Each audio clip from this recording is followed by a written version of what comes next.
سمندر کی پاتال تک تو شاید کوئی پہنچ گیا ہو، لیکن ماں کے پیار کا کنارہ آج تک کسی کو نہیں ملا۔ ماں جب بولتی ہے تو اس کے لہجے میں جبریل بولتا ہے۔ ماں جب مسکراتی ہے تو لگتا ہے جنت کی ساری کلیاں کھل اٹھی۔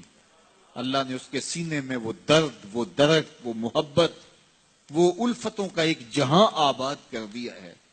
ماں تو پھر ماں ہی ہوتی ہے۔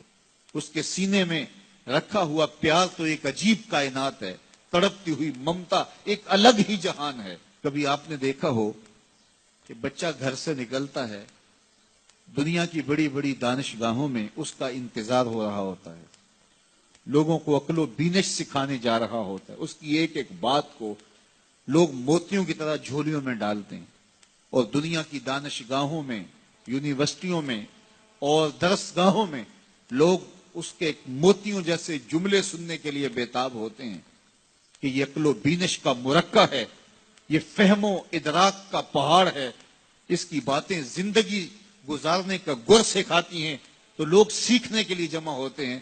لیکن وہ شخص جب گھر سے نکلتا ہے تو ماں کتنے بھولے انداز میں کہتی ہے، پتر ذرا سڑک دھیان سے عبور کرنا۔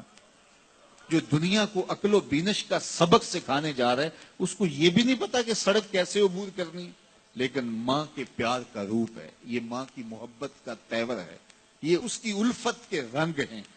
اور جب تک بچہ گھر پلٹ نہیں آتا، بیٹا واپس نہیں پہنچ جاتا، ماں کے دل میں کھٹکا رہتا ہے اور وسواس میں رہتی ہے، اور بیٹے کے لیے دعائیں مانگتی رہتی ہے کہ میرا بیٹا خیر سے گھر پلٹ آئے۔ ماں کے سینے میں اتنا پیار کیوں ہے؟ دکھ جھیل لیتی ہے، تکلیفیں گوارا کر لیتی ہے۔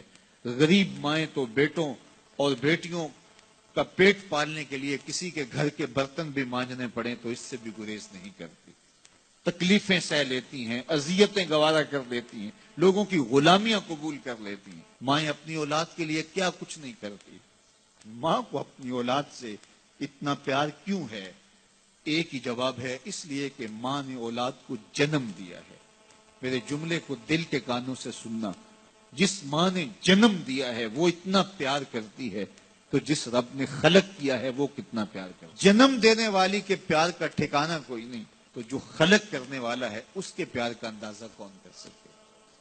تو ماں گوارا نہیں کرتی کہ میرا بیٹا بھوکا رہے، تکلیف میں رہے، بیٹا بھوک میں تڑپے تو ماں بے چین ہو جاتی ہے۔ تو جو 70 ماؤں سے زیادہ پیار کرتا ہے، اس نے کیسے گوارا کر لیا کہ میرا بندہ بھوکا رہے؟ سحری کا کھانا کھایا ہے، کڑکتی دوپہر ہے، برستی گرمی ہے، زباں پہ پپڑی جم گئی، حلق خشک ہو گیا، کھانے کے لیے پینے کے لیے سب کچھ میسر ہے، لیکن کہا نہیں ایک گھونٹ بھی نہیں لینا، وضو کرتے بھی احتیاط کرنا ہے، حلق سے نیچے کوئی قطرہ اتر نہ جائے، کچھ کھانا بھی نہیں ہے۔ 70 ماؤں سے زیادہ پیار کرنے والے رب نے یہ کیسے گوارا کر لیا؟ اس مسئلے کو سمجھنے کے لیے پھر دوبارہ ماں کی آغوش میں آنا پڑے گا۔ بیٹا بیمار ہو گیا، ماں ڈاکٹر کے پاس لے گئی، اس نے دوا تجویز کی، سیرپ لکھا، وہ کڑوا تھا، بیٹا پیتا نہیں، ماں نے زبردستی اس کو لٹا لیا، اس کا حلق کھولا، منہ کھولا، اس میں قطرے سیرپ کے ٹپکا رہی ہے، بچہ چیختا ہے، روتا ہے، لیکن جو وہ قطرے حلق سے نیچے اترتے جاتے ہیں، ماں کے چہرے پہ طمانینت آتی جاتی۔ کیا ماں صفاق ہو گئی ہے؟ نہیں۔ ماں کی ممتا چھن گئی؟ نہیں۔ وہ جو بیٹے کی آنکھ میں آنسو نہیں دیکھ سکتی تھی، وہ تڑپتے ہوئے بچے کو دیکھ کے مطمئن کیوں ہے؟ کیا ماں کی ممتا رخصت ہوگی؟ جواب نہیں۔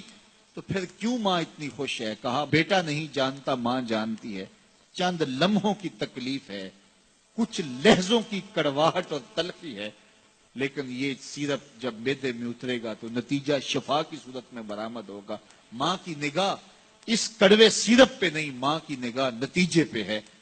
کہا 70 ماؤں سے زیادہ پیار کرنے والا رب تمہیں بہت پیار کرتا ہے، لیکن بھوک اور پیاس اس لیے گوارا کروائی جا رہی ہے لعلکم تتقون، اس کا نتیجہ تقوی کی صورت میں برآمد ہوگا۔